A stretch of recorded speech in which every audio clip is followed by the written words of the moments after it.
A prince is on the verge of becoming a man when his father is brutally murdered by his uncle, who kidnaps the boy's mother. 2 decades later, the prince is now a Viking who raids Slavic villages. He soon meets a seeress who reminds him of his vow: save his mother, kill his uncle, avenge his father.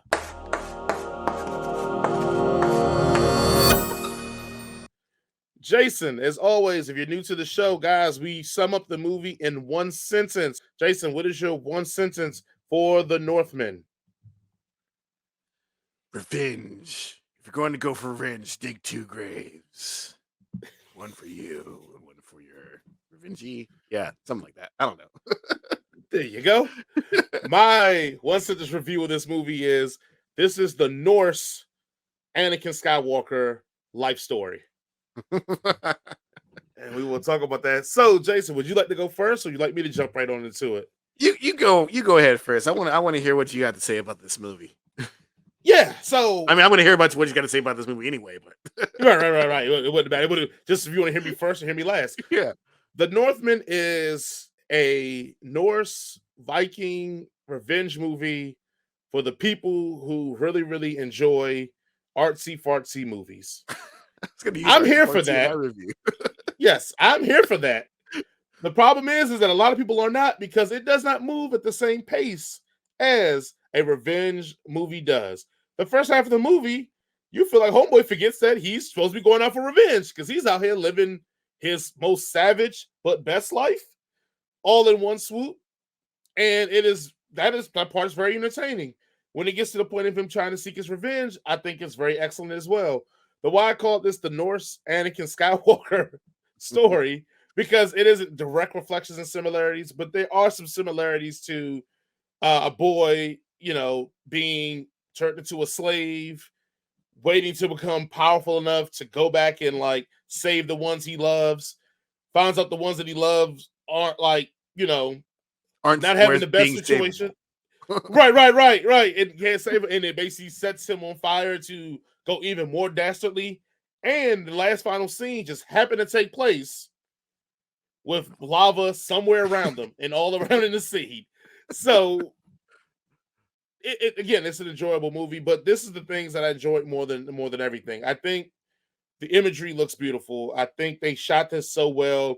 It looks dirty, it looks grimy, but the thing I enjoy the most is nobody really in this movie is a good human being. Mm-hmm. And it's finally felt like that is something that should be highlighted and be approved of.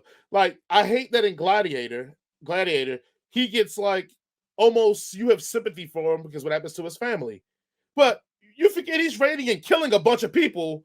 He's like, a Roman legionnaire. He's literally a conqueror. He's basically spreading oppression on other people, and then we're supposed to feel sympathy for him because he lost his wife and his kid. Yeah, I know how the matter he lost him was jacked up, but the point is, like, he's put this same kind of peril on other people. This movie is unapologetic about that. They're like, yeah, this dude's out here doing this thing, not giving a damn. And I know they try to do this whole like, oh, well, who doesn't hurt women and kids? Bullish shit. It just comes to the situation. This comes down to the situation if he does it or not. But he's a bad guy, and you're not rooting for him. You just actually just want to see if he succeeds or not. And it's a hard thing to grapple with in a movie where you're not like, oh man, I can't wait to this battle. You're more like, man, I'm wondering how this battle's going to turn out for him, because it's no guarantee that he's going to win and get his revenge. Because some of the twists and turns in this movie almost feels like he should have abandoned his revenge and just decide to let bygones be bygones because he found something greater. And I know if we do have a spoiler section and we can go more into it, but like, people are going to go into this thinking, right? Yeah, people are going to go into this thinking like he's trying to avenge, like, and get back this capital or palace or this land. It doesn't play out like that, and I love the way it twists that, and it makes it like, oh yeah, he did this, but somebody else came and did that to him. So now he's just here, and now the revenge story takes a different plan on it. The only one gripe I have, and it's not a gripe, it's just something that I think was included in the movie that made it awesome, but I wish it would have linked that further, is that I wish it would have lent more into the fanatical and fantastical portions that they kind of put into the movie. it's some parts in this movie that don't feel like the rest, that feel very fantasy oriented. And when I saw it, because it's one part that's early on that you see, and I'm like, oh, maybe this movie's like going to be like a fantasy adventure, revenge adventure. And but it's not. It just has these sprinkle of these moments in that really, I guess, are more playing out in the character's mind or in Mm-hmm. his psyche, less of the reality. I wish that they would have linked into those moments and made it like part of the reality. I think the movie would have been way more enjoyable there. And then the last thing I want to say is like I want to give a shout out to Nicole Kidman, man. Nicole Kidman Ooh. is Oh. a powerhouse in this movie. In the limited, I mean, she doesn't have a bunch of screen time, but the time that she gets, she's a beast in this movie. And I think we need to put some more respect back on her name because I think we forget how good of an actor she really is. But all in all, man, I enjoyed the Northman. It's a little longer for my taste. I feel like every movie has to be 2 hours plus, but I It's could like dig it. two I'm here hours and for 30 it. minutes. Yeah, yeah. And then I guess also Anna Joy Taylor's in this, and she does a really good job in this one. Is it Anna Joy Taylor? I believe. Yeah, yeah. Yeah, it's Andrew Taylor. And she does a really good job in this as well. And even that goes down to that, like her situation. The offspring is very Anakin Skywalker. So anyway, I forgot all about that premise. She does This- Princess Leia the fuck out of this. Or Yeah, not Princess Leia, so- Princess Amidala. yeah. So I'm here for it. The Northman, artsy fartsy, Norse Vikings. Holla at your boy. What you got, Jason? Yeah, this movie is like campers fucking. It's intense. It is a workout. Yeah, but this is not going to be like the trailers make it think like it's more dude broy, but it's more artsy fartsy type. So it for those who are looking for a more artistic movie with a little, it might be too brutal and violent for the artsy fartsy people, but it also might be a little bit too artsy fartsy for the dude bros who are just in it for the brutality and violence. But for me, it's just right. um, your boy, uh, Alexander Skarsgard, like this part was like it's perfect for him because he doesn't have to do a lot besides look menacing, fucking have his abs out and grunt. And so like when he's doing that, it is 100% believable. It is great. It is awesome. I don't really like the fact that Anna Joy Taylor, I don't fucking know her name. She's 20 years younger than him. I don't like the fact that she's his love interest. They could have made somebody who's like 35 be in this, and be the exact same, but that's just Hollywood's normal ageism and shit, that's not really neither here nor there. But she is also really good in this. She really plays the Slavic slave girl very well. Uh there's a lot of cool things. And you're talking about Nicole Kidman, but Ethan Hawke, Willem Dafoe, they have very, very small screen time. And even though they're on both of them between the two of them on the screen for like 3 minutes total, maybe if that. But in those 3 minutes, they sell their characters phenomenally, and it's great. And there are a lot of really cool. And the cool thing about this movie is that it, as Jason says, it doesn't mythologize Vikings. Like we've had particularly in our society, these ancient sort of orders or whatever. We've always like, you know, grandized them. It's not like everyone's like, oh, Vikings are gonna be cool to be a Viking. It's like Vikings were brutal, murderous people, right? Rapists, murderers, child killers, slavers. They're brutal, murderous people, much like pirates or ninjas or samurai. Like there is always like any sort of warrior society, they've done bad shit. And in this movie, they do not shy away from the bad shit that Vikings do.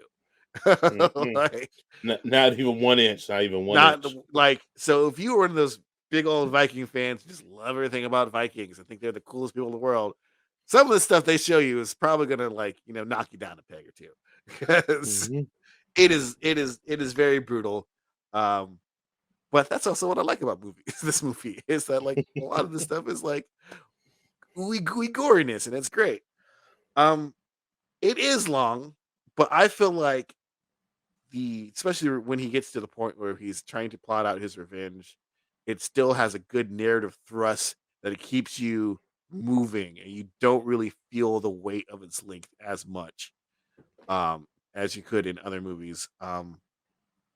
When he decides that it's time for him to start doing the things, it goes all out, and it's great to watch. And it also like brings up really cool things about like the difference between fate and choice. I believe Mm-hmm. in this one, it kind of makes a point that says, fate is just the culmination of your choices, really, Mm-hmm. and you choose what fate you have. And in this movie, Almet definitely chose his own fate when he had another option left to him that he could have easily taken. Because Yeah. honestly, after he was done, like, yeah, that one dude probably would have been mad at you and hunted you down, but like it would have been just one dude. Right. Right. Right. It wouldn't have been a whole bunch of people. It would have just been one guy. But like I do like how he chose, like in his mind he was choosing both the love of his family and his fate. And he thinks that like, oh yes, I'm choosing both rather than having to do one or the other. Yeah, the last fight scene, that would probably be my biggest complaint in the last scene. With the artificial smoke and stuff, it was a little bit too dark. I wish they had Mm-hmm. lit it more like in Lord of the Rings, where you actually could see what's going on. Because even though it's still too dark, it was a little too dark for my liking. It was still pretty brutal and still pretty awesome. But that would have been Right. like that's my nitpicky complaint to this movie that I really, really enjoyed. Oh, and here's my last complaint. Here's the thing that annoys me the most about this movie. Uh, why not black people? Facts. This Facts. movie's great and it's awesome, and it makes me angry that we don't get movies like this with black people in it. Because in this Norse mythology movie called The Northman, there are no black people, not one, and and that's sad that we can't I will that we give don't have a these. slight pushback on the final scene being shot that way. I agree because as I was watching it, I felt the way you felt until the climax of that fight. Then I go, oh, that's why they lit it that way because they're doing that thing to make Yeah, you think one thing when something else happens. And that's why I kind of gave it a pass after that point because I was like, okay, that yeah, effect yeah. doesn't work well if it's well lit. And as I said, it's nitpicky. It Right, is definitely right. like I'm pulling at things to dislike. Right, I'm trying to pick up. But yeah, I was at the end of this movie. I was out of breath. I was sweating. I felt like I had just went on this journey with this dude and fought his battles with them and howled at the moon and climbed the forts with him with my axe in hand. And yeah, this is the kind of movie I like. This was a good one. Absolutely. And then yeah, so let's go ahead. If you want to give a rating to this, what rating would you give the Northman? 4.5 out of 5. And I give it a Well, negative -0. 0.5 because of the fact that there are no it's not even this movie's fault. It's the fact there are no movies like this for black people. right. I give it a four. I'm with it. I enjoyed it a lot. I'll give it a four. All right. Jason, we did it, man. We Hey, we did the impossible. we And made an then did it hour and twice. 15 cents. Yeah, yeah. As always, guys, thank you all for listening, watching, and joining us here at the N Word for Nerd podcast. It's a pleasure having you guys listen to us. By all means, like as we said before, if you could like, share, subscribe, do all that good stuff. And I can tell people too, like, look, I know we push sponsors, we have sponsors and all that. That's cool and all. But the biggest thing you could do for us is share our content. You know, tell a friend to tell a friend to tell a friend. Because I do feel like we're building something here. And I, unlike some podcasts that get really, really big, I enjoy and look at my day ones and go, nah, they was down here for day one. I'm always going to feature those people. So please, by all means, share, join us, become part of the family, man. We love you. We love spending time doing this. And when we see the numbers and people who watch it and comment, it makes us just more encouraged to keep doing what we're doing. So I just want to say thank you to all you guys that are doing that.